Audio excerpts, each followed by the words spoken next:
Interestingly, these folks are not necessarily bad performers. They may actually be good performers, but there's something about their personality that makes them difficult. Now, as Kay mentioned, I write a national newspaper column called Your Office Coach, where I answer questions about workplace problems.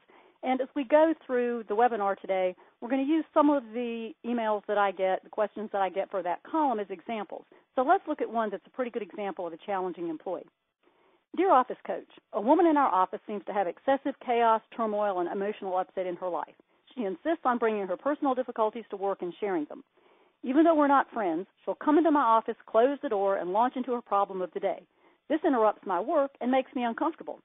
Everyone complains about this woman, but no one knows how to stop her in a professional and congenial manner. The boss is no help because he feels sorry for her. Now, fortunately, challenging employees are not a large percentage of the workforce most of the time. In fact, if you look at what you might think of as an employee bell curve, and this has just hypothetical percentages on it, but I think they're kind of generally representative, you can see that most of the folks who are working for you are what I just call regular people, regular employees. They just come in, do their job, produce pretty good results. You don't really have to worry about them too much. To the left of them, you have the high potentials and the superstars, who are the people you wish you could clone, the people you just wish you had more of. Then to the far right, there's a little group that we're just going to call the incorrigibles, who are the people who are never going to make it, no matter what you do as the manager. But right next to them, we have the group we're focused on today, the challenging employees.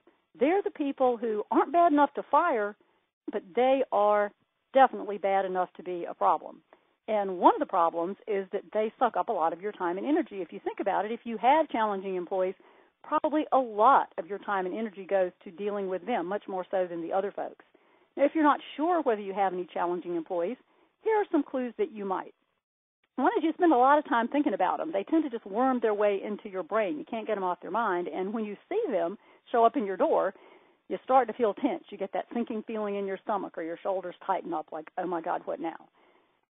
You also may often have other employees coming to you about them because they cause issues with their coworkers, and often, even though sometimes, as I said, they are good employees, often their behavior does negatively affect either their results or the results of other people.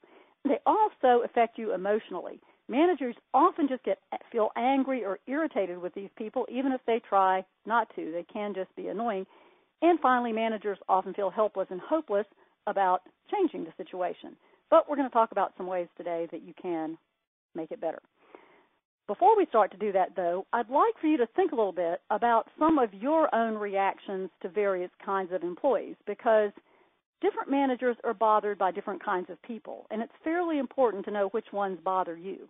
So let's look at this little quick